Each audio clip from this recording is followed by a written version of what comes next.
بسم اللہ الرحمن الرحیم. چلتے ہیں سیکنڈ سیشن کی طرف. تو ہم لوگ یہاں دیکھ رہے تھے 114 آیت کے، جہاں پر ہم اہل کتاب یہود اور نصارہ کے بارے میں دیکھ رہے تھے کہ کس طرح سے اللہ سبحانہ تعالیٰ نے نبی صلی اللہ علیہ وسلم کو تسلی دی کہ کوئی شک کی گنجائش نہیں ہے کہ یہ کتاب جو ہے 100% اللہ کی طرف سے حق ہے.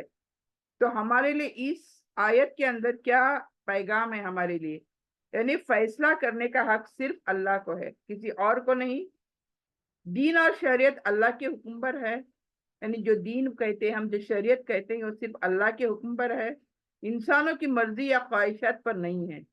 قرآن مکمل رہنمائی ہے، اس کے ہوتے ہوئے کسی اور نظام یا نظریے کو معیار ہمیں نہیں بنانا چاہیے. یعنی قرآن کو، حدیثوں کو چھوڑ کر ہمیں کسی بھی دوسرے ریلیجنز کے رولز اینڈ ریگولیشنز کو اپنی زندگی کا معیار نہیں بنانا چاہیے.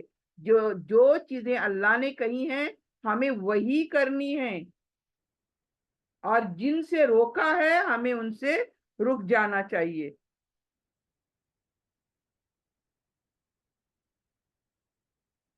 پھر ایک حدیث یہاں پر اس 114 کے لیے ملتی ہے کہ رسول صلی اللہ علیہ وسلم نے فرمایا، میں تم میں دو چیزیں چھوڑے جا رہا ہوں، اگر تم ان کو مضبوطی سے پکڑ لو گے تو کبھی بھی تم گمراہ نہیں ہوگے. ایک اللہ کی کتاب یعنی ہمارا قرآن، اور دوسرا اللہ نبی صلی اللہ علیہ وسلم کی سنت. یعنی یہ حدیث ہمارے لیے کافی ہے، اور کچھ بھی ہمیں چاہیے ہی نہیں ہے دلیل. تو یہ ہمارے لیے سمجھنے کے لیے کہ ہماری زندگی میں جو کچھ ہوگا وہ قرآن اور نبی کی سنتوں کے مطابق ہوگا، وہ اوورل نہیں ہوگا. ہم کچھ بھی نہیں کریں گے. ہم ہر چیز کرتے وقت یہ معیار کس کو بنائیں گے؟ یہ معیار ہم قرآن اور حدیثوں کو بنائیں گے. تو یہ ہمیں سمجھنا ہے. تو اس میں فرمایا گیا ہے کہ فیصلہ کرنے والا اللہ ہے، اور اسی نے ہمیں ہمارے لیے رہنمائی کے لیے یہ قرآن نازل فرمایا ہے. تو حدیث سے بھی یہ مزید واضح ہوتا ہے کہ قرآن اور سنت ہی اصل معیار ہیں. اگر ہم انہیں مضبوطی سے پکڑ لیتے ہیں تو پھر زندگی میں، اپنے ٹوٹل زندگی میں کبھی بھی گمراہ نہیں ہوں گے. ہم گمراہ کیوں ہوتے ہیں؟ کیونکہ ہم قرآن کو اور حدیثوں کو پکڑتے نہیں ہیں. پکڑنے کا مطلب یہ نہیں ہے کہ مضبوطی سے ہاتھوں میں پکڑے رہو. پکڑنے کا مطلب ہے ان کے مطابق زندگی جینا ہے. ہم جو بھی کرتے ہیں، جو بھی ہم زندگی میں کرتے ہیں، وہ اللہ اور رسول کے مطابق ویسے ہی ہونا چاہیے، ٹھیک اس طرح سے. اور ایلس ہمیں ان چیزوں کے قریب بھی نہیں جانا چاہیے. تو دین میں فیصلہ صرف قرآن اور سنت کے مطابق ہونا چاہیے، نہ کہ اپنے خواہشات پر یا دوسروں کے خواہشات پر. دوسروں کے قوانین، یعنی ہماری دنیا میں کافروں کے قوانین بہت چل رہے ہیں نا. کیا بولتے ہیں، اٹھتے بیٹھتے ہمارے کون سے قوانین ہم ڈرتے ہیں؟ کافروں کے قوانین سے ڈرتے ہیں ہم. کیوں؟ آئے دن ایک قانون نکلتا ہے ان کا، اور وہ قانون کیا ہوتا ہے؟ ٹارچر. بس اللہ کے بندوں کو ٹارچر کرنا ہوتا ہے، اور کچھ بھی قانون نہیں ہوتے ان کے. پوری ڈسپلین ان کی اللہ کے بندوں پر چلتی ہے، خود پر نہیں چلتی ہے. تو یہ ہمیں دیکھنا ہے کہ انسان کے قوانین کیسے ہیں دیکھو، اور اللہ کے قوانین کیسے ہیں یہ بھی دیکھو. تو کون سے قوانین ٹھیک ہیں ہمارے لیے، یہ ہمیں سوچنا چاہیے. آگے بڑھتے ہیں.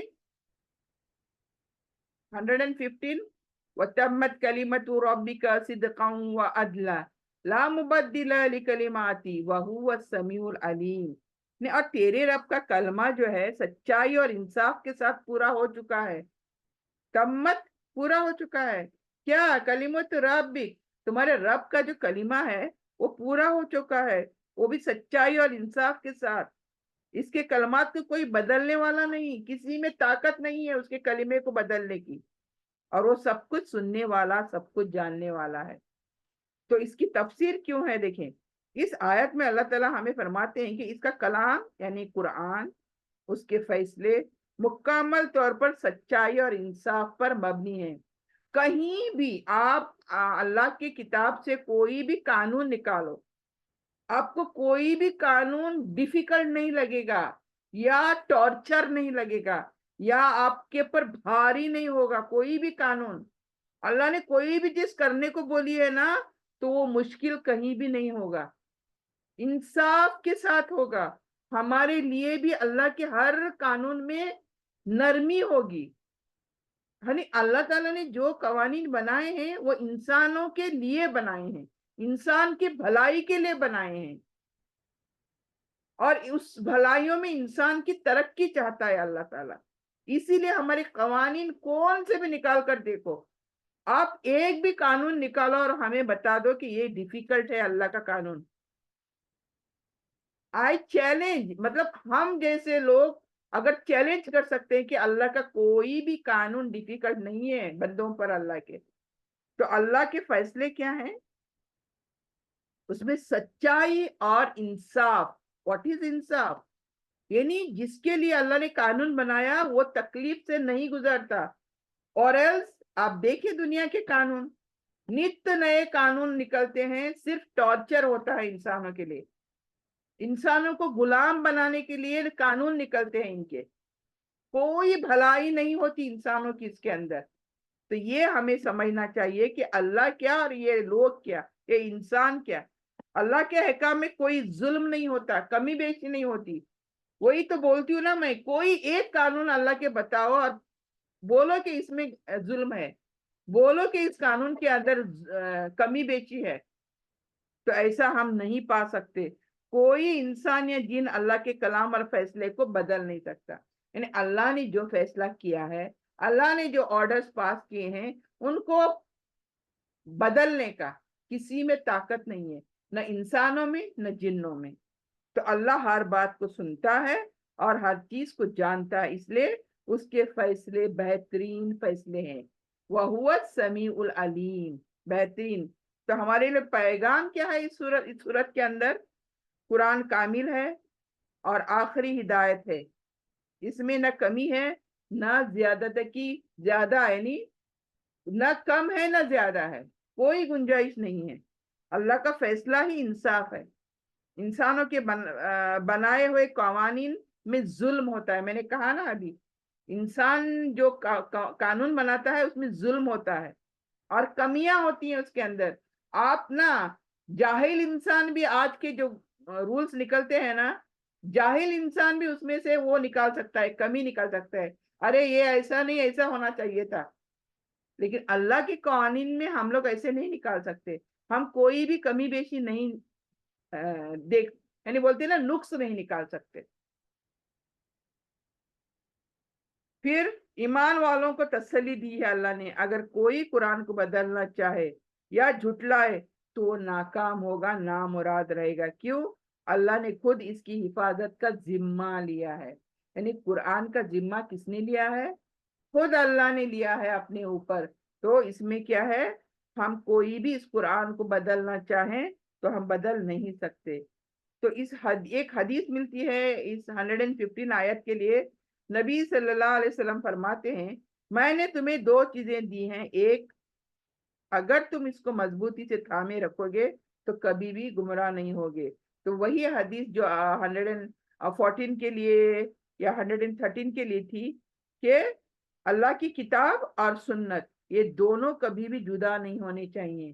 یعنی اللہ خالی قرآن بھی نہیں اور خالی حدیثیں بھی نہیں، یہ دونوں کو تھام کر جو چلیں گے وہی کامیاب ہوں گے. تو یہ مسند احمد کی اور صحیح الحاکم کی حدیث ہے.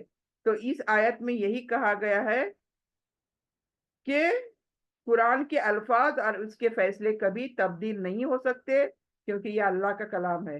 قرآن اور سنت کو پکڑنا اصل ہدایت ہے. اگر کسی کو ہدایت چاہیے، اگر کسی کو صراط المستقیم چاہیے تو اس کو قرآن کو اور سنتوں کو پکڑنا چاہیے، کسی اور کتاب کو نہیں دیکھنا چاہیے. انسانوں کے بنائے ہوئے نظریے اور قوانین بدلتے رہتے ہیں. جیسے آپ کو پتا ہے، میں نے ابھی کہا ہمارے گورنمنٹ کے رولز، ایک صبح ہوتی ہے تو ایک قانون ہمارے لیے نیوز پیپر میں اور پتہ نہیں کہاں کہاں نیوز ریڈرز ایک ایک قوانین لے کر آتے ہیں.